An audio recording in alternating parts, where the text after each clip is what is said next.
Realise हुआ था कि पीएचडी करने के बाद हमारे नाम के आगे ना डॉक्टर लगता है। मेरा सेमेस्टर स्टार्ट हो गया सितंबर 2019 में और एग्जैक्टली 4 साल बाद। हाय एवरीवन, नमस्ते and welcome back to my channel. तो अभी मैं हूँ मेरे डिपार्टमेंट के कैफेटेरिया में। ये छोटा सा है क्योंकि ये सिर्फ एक बिल्डिंग के लिए है और इस तरफ है हमारा स्पेशल कन्वीनियंस स्टोर जो सिर्फ इस बिल्डिंग के लिए है। छोटा सा है क्योंकि यहाँ पे ज़्यादा लोग नहीं हैं। मेरे पीछे और ये है कैफेटेरिया। यहाँ पे हम खाना खा सकते हैं और चिल वगैरह कर सकते हैं। Actually I am looking for good light. Anyway मुझे कोई अच्छी लाइट नहीं मिल रही है। यहाँ पे ठीक है जैसा भी है। और आपने नोटिस करा होगा तो मैंने नया हेयर कट करा है और इसका व्लॉग बाद में आएगा। तो आज का व्लॉग होने वाला है story time and little bit of motivation and some information, क्योंकि मेरे जो नए सब्सक्राइबर्स हैं थोड़े से है, धीरे धीरे इंक्रीज़ हो रहे and I am very happy.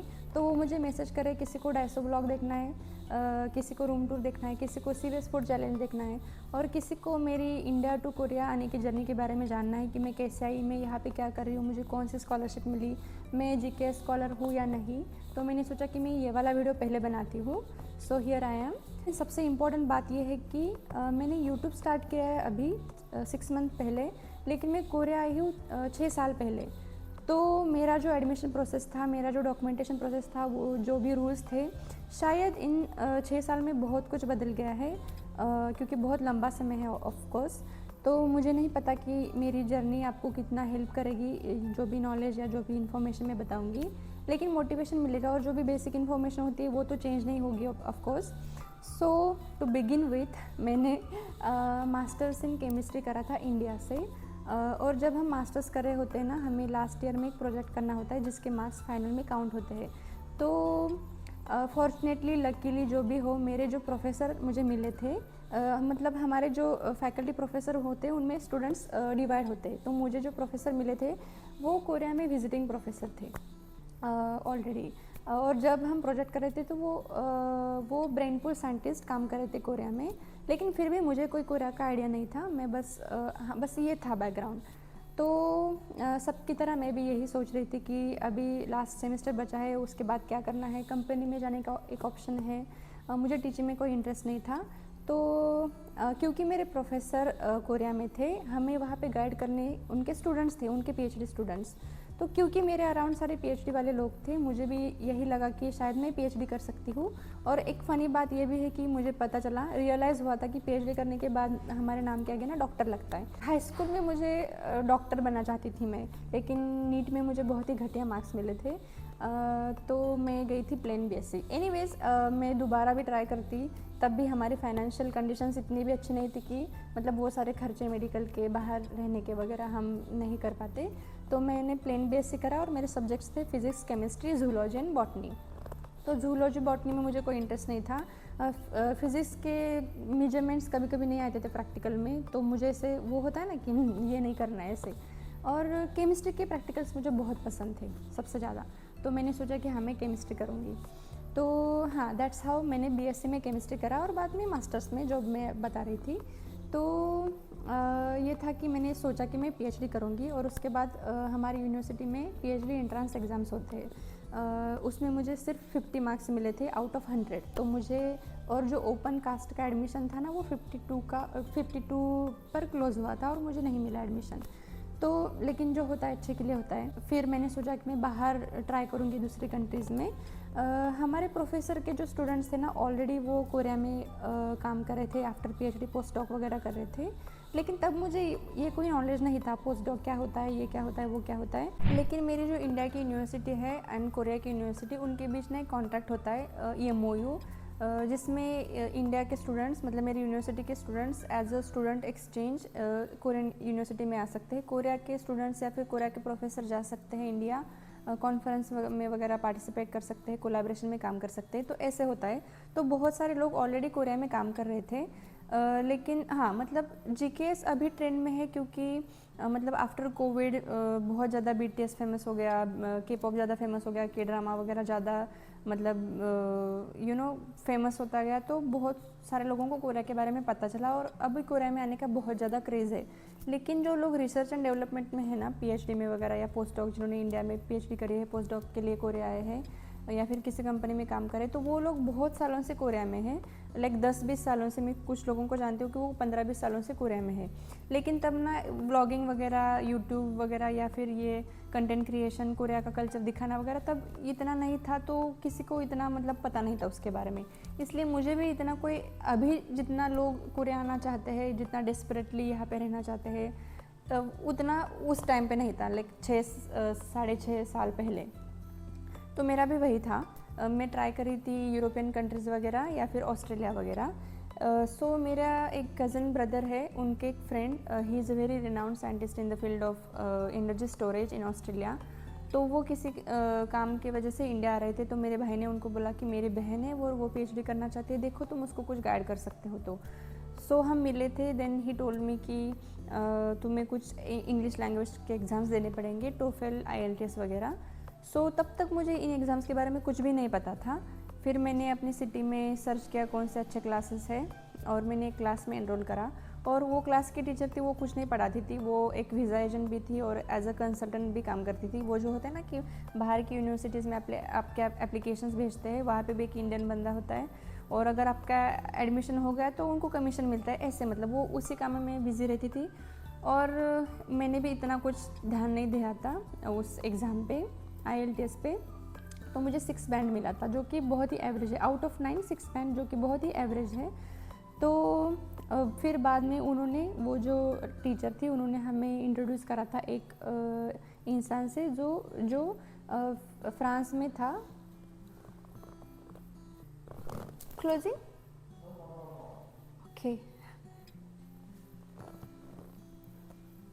तो उन्होंने हमें एक फ्रेंच यूनिवर्सिटी में इंट्रोड्यूस करा था। वहाँ से एक इंसान आया था इंडिया, जो भी मतलब वो भी एक एजेंट होते हैं ना वो वाले, कि हमारे एप्लीकेशन वगैरह करेंगे, हमारा सिलेक्शन हो गया तो वो उनको कमीशन मिलेगा, ऐसे। मीनवाइल मेरे जो प्रोफेसर कोरिया में थे, उनका वो भी टाइम था, जो भी ब्रेन पूल का, वो ख़त्म हो गया और वो इंडिया वापस आ गए। फिर हमारी मुलाकात हुई, मीटिंग वगैरह हुई कि तुम क्या कर रही हो अभी, क्या सोचा है आगे, कहाँ पे एप्लीकेशन करना है वगैरह वगैरह। तो मैंने उनको ये बात बोली कि ऐसे ऐसे वो जो लैंग्वेज टीचर है उनके थ्रू हम ये कर रहे हैं वगैरह, और उनको पैसे देंगे बाद में। तो उनको ये आइडिया बिल्कुल भी अच्छा नहीं लगा। उन्होंने मुझे डांटा भी था कि क्यों, मतलब वो सिर्फ एप्लीकेशन करेंगे जो कि तुम खुद भी कर सकते हो, ईमेल तो करना होता है, और उसके लिए किसी को क्यों पैसे देना है ऐसे। और लेकिन ये बात मुझे बाद में पता चली कि उन्होंने ऐसा क्यों कहा था। क्या है ना कि PhD बहुत ही एक ऐसा फील्ड है जहाँ पे यूनिवर्सिटी मैटर नहीं करती, कौन सी कंट्री में कर रहे हैं आप, आपकी यूनिवर्सिटी का रैंक क्या है, कितनी स्कॉलरशिप मिलेगी, ये सब मैटर नहीं करता। ऑल दैट मैटर्स कि आपके सुपरवाइज़र कौन है PhD के, आपके गाइड कैसे है। बहुत सारे अप्स एंड डाउन्स होते हैं PhD में, तो वो ज़्यादा मैटर करता है कि आपके सुपरवाइज़र कौन है। उसके बाद वो टाइम था अप्रैल में समथिंग, जून या कुछ, मुझे इतना याद नहीं है। तो उस टाइम पे कोरिया में फॉल सेमेस्टर्स के एप्लीकेशन स्टार्ट होते हैं। तो उन्होंने, वो मेरे जो कोरियन प्रोफेसर थे, उनको ईमेल करा कि मेरे एक स्टूडेंट है और वो PhD करना चाहते हैं, आपके यहाँ पे कोई वैकेंसी है तो बताइए। और उनके लैब में तब लकीली वैकेंसी थी, तो मेरा इंटरव्यू हो गया। और ये सब बात इतनी फास्ट हो रही थी कि मुझे भी समझ नहीं आ रहा था। इंटरव्यू बहुत ही ऐसे कैजुअल था। मेरे प्रोफेसर बहुत ही रिलैक्स और बहुत ही कूल पर्सन है, तो मतलब उन्होंने सिर्फ देखा कि मैं इंग्लिश बोल सकती हूँ या नहीं, क्योंकि मैंने IELTS करा था, मैं अच्छे से मतलब ठीक ठाक बोल सकती थी। और उन्होंने बोला कि तुम क्या करोगी, यहाँ आओ, देखो कि मेरे लैब में क्या क्या काम चल रहा है, तुम्हें कौन सा अच्छा लगेगा तुम वो कर लेना, ऐसे मतलब वो इतने चिल थे। इस तरह से मैंने फिर ऑनलाइन एप्लीकेशन करा। उसके बाद एक लिस्ट आती है जिसमें मेरा सिलेक्शन हुआ है नहीं ये पता चलता है। उसके साथ साथ एक स्कॉलरशिप्स होती है 2-3, जिसमें पूरी आपकी ट्यूशन फीस वेव होती है। एक होती है जिसमें एक सेमेस्टर की ट्यूशन फीस वेव होती है, और एक होती है कि जिसमें हाफ ट्यूशन फीस वेव होती है, ऐसे कुछ। तो मुझे 2 नंबर वाली फेलोशिप मिली थी, जिसमें मुझे 1 सेमेस्टर की फ़ी वेव हुई थी पूरी, तो मुझे उस सेमेस्टर की फ़ी नहीं भरनी पड़ी। और वो बहुत अच्छी बात होती है, क्योंकि बहुत सारा मतलब फाइनेंशियल प्रेशर थोड़ा कम हो जाता है। और बाकी फिर बाद में हमें हमारे ट्रांसक्रिप्ट वगैरह, अपोस्टिल सर्टिफिकेट वगैरह भेजने पड़ते हैं, हमारे मम्मी पापा के फैमिली रिलेशन सर्टिफिकेट वगैरह, मतलब बहुत सारे डॉक्यूमेंट्स होते हैं। अगर वो आपको जानना है तो मैं उसके लिए अलग सा वीडियो बनाऊंगी, वरना ये वीडियो बहुत ही लंबा हो जाएगा। और एक बहुत इंपॉर्टेंट बात यह है कि बहुत लोग ना ओरिजिनल डॉक्यूमेंट सबमिट करते हैं। तो बात यह है कि हमें ओरिजिनल डॉक्यूमेंट सबमिट नहीं करने होते हैं, हमें ओरिजिनल डॉक्यूमेंट सिर्फ दिखाने होते हैं उनको, और ओरिजिनल दिखा के कॉपीज़ सबमिट करनी होती है, सेल्फ अटेस्टेड कॉपीज़। क्योंकि आप अगर ओरिजिनल डॉक्यूमेंट्स देते हैं तो वो ले लेते हैं, फिर वो डॉक्यूमेंट्स फाइल्स में बंद होते हैं और वो कबर्ड में चले जाते हैं और बाद में आपको नहीं देते। ये बहुत लोगों के साथ हुआ, इसलिए मैंने सोचा कि मैं आपको बता दूं कि ओरिजिनल डॉक्यूमेंट सिर्फ दिखाने होते हैं उनके ट्रस्ट के लिए। क्योंकि कुछ इंडियन लोग ना बहुत मतलब पागलपंती कर रहे हैं, कुछ गलत सलत कर रहे हैं, इसलिए वो उन्होंने थोड़ा स्ट्रिक्ट करा है कि ओरिजिनल डॉक्यूमेंट्स दिखाओ, फिर वो कॉपीज़ चेक करेंगे और कॉपीज़ लेंगे, ओरिजिनल डॉक्यूमेंट्स आपको वापस देंगे, जो भी आपके ट्रांसक्रिप्ट है और इम्पोर्टेंटली आपका ग्रेजुएशन सर्टिफिकेट। एनीवेज, ये एक इम्पॉर्टेंट बात थी। फिर उसके बाद मेरा सेमेस्टर स्टार्ट हो गया सितंबर 2019 में, और एग्जैक्टली 4 साल बाद 2023 अगस्त में मेरी पीएचडी ख़त्म हो गई, मुझे ग्रेजुएशन मिला। और उसके बाद 1 महीने बाद ही मुझे एक पोजीशन मिली यहाँ पे as a post doctoral research associate. फिर मैंने अभी 6 महीने पहले यूट्यूब चैनल शुरू करा, और जब मैं क्योंकि मैंने चैनल शुरू करा है, मैं बाकी लोगों के भी ब्लॉग्स वगैरह देखती हूँ, तो मुझे पता चलता है कमेंट्स से वगैरह कि कितने लोग कोरिया आना चाहते हैं, कि कितना डेस्परेट है, कितना क्रेज़ है कोरिया के बारे में। तो ना मैं जीके स्टूडेंट नहीं हूँ, इसलिए मुझे जीके के बारे में कुछ भी नहीं पता, और मैं चाहती भी नहीं हूँ कि मैं उस बारे में वीडियो बनाऊँ, क्योंकि ऑलरेडी इतने सारे जीके स्टूडेंट्स कोरिया में है, जीके स्कॉलर, और लगभग हर कोई चैनल शुरू करा है कोरिया के।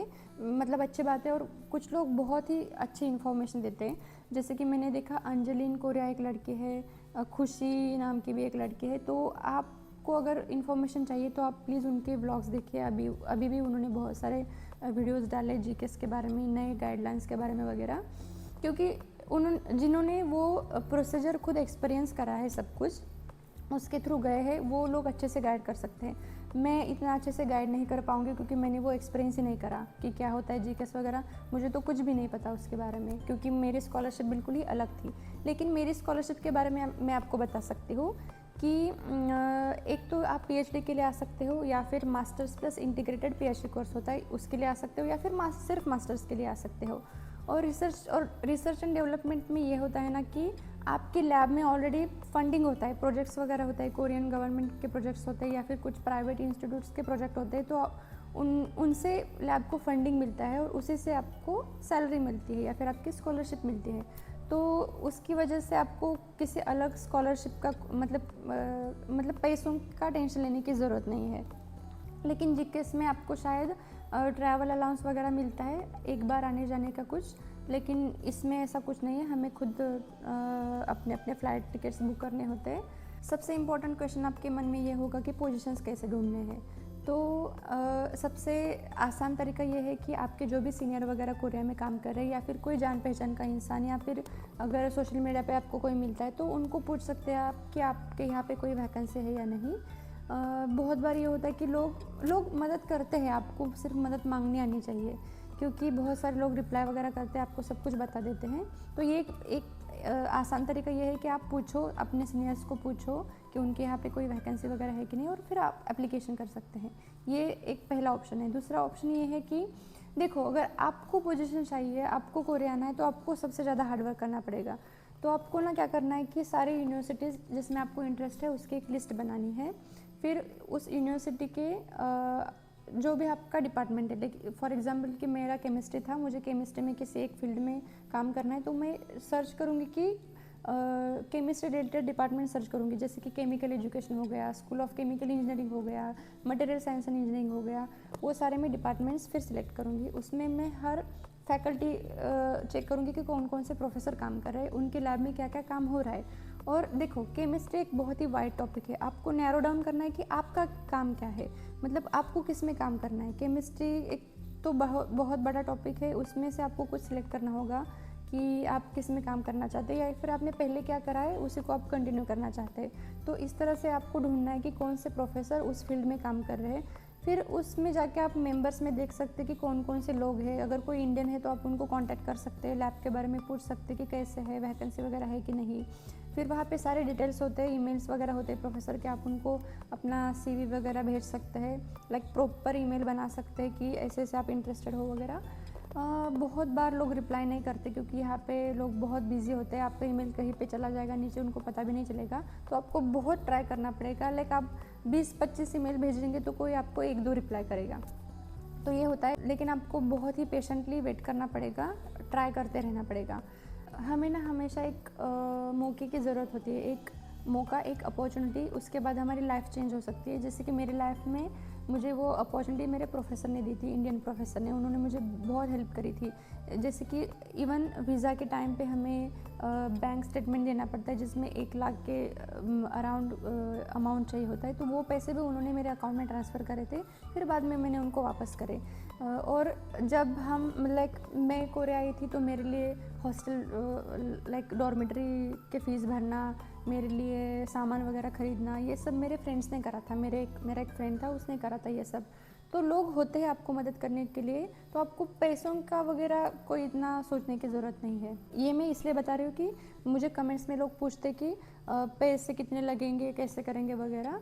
तो ये जेन्युइन क्वेश्चंस है सच में, जिनको अगर कुछ भी नहीं पता होता है ना तो उनके दिमाग में यही क्वेश्चंस होते हैं। तो पैसों का जो मतलब प्रॉब्लम है ना, वो इतना बड़ा कभी नहीं है। आप अगर ऑनेस्ट इंसान हैं, आप अच्छे इंसान हैं, तो आपको लोग मदद करेंगे और आपको भी वो याद रख के उनको उनके पैसे वापस करने हैं। तो ये थी मेरी इंडिया टू कोरिया आने की जर्नी। अगर आपको कुछ डाउट्स है तो प्लीज़ मुझे कमेंट्स में बताना, क्योंकि मैंने बहुत ही बेसिक इन्फॉर्मेशन दी है। अगर इसके अलावा आपको कुछ डाउट्स है तो मुझे कमेंट्स में बताना, मैं उसके ऊपर और वीडियो बनाऊँगी। और उसके अलावा अगर आपको खुद को जेकेएस के बारे में, बाकी स्कॉलरशिप के बारे में जानना हो तो स्टडी इन कोरिया एक वेबसाइट है, वहाँ पे जाके पढ़ो, वहाँ पे सब कुछ है डिटेल में, आप खुद जान सकते हो। मैं और भी स्टोरी टाइम की वीडियोस बनाऊंगी, जैसे कि कोरिया में आप कैसे पैसे सेव कर सकते हैं, कोरिया में कितने मतलब कॉस्ट ऑफ लिविंग क्या है। तो मेरे नेक्स्ट स्टोरी टाइम वीडियो का वेट करना, और हम जल्दी मिलेंगे नेक्स्ट वीडियो में। तब तक आप मस्त रहना, खुश रहना, अपना ख्याल रखना। बाय।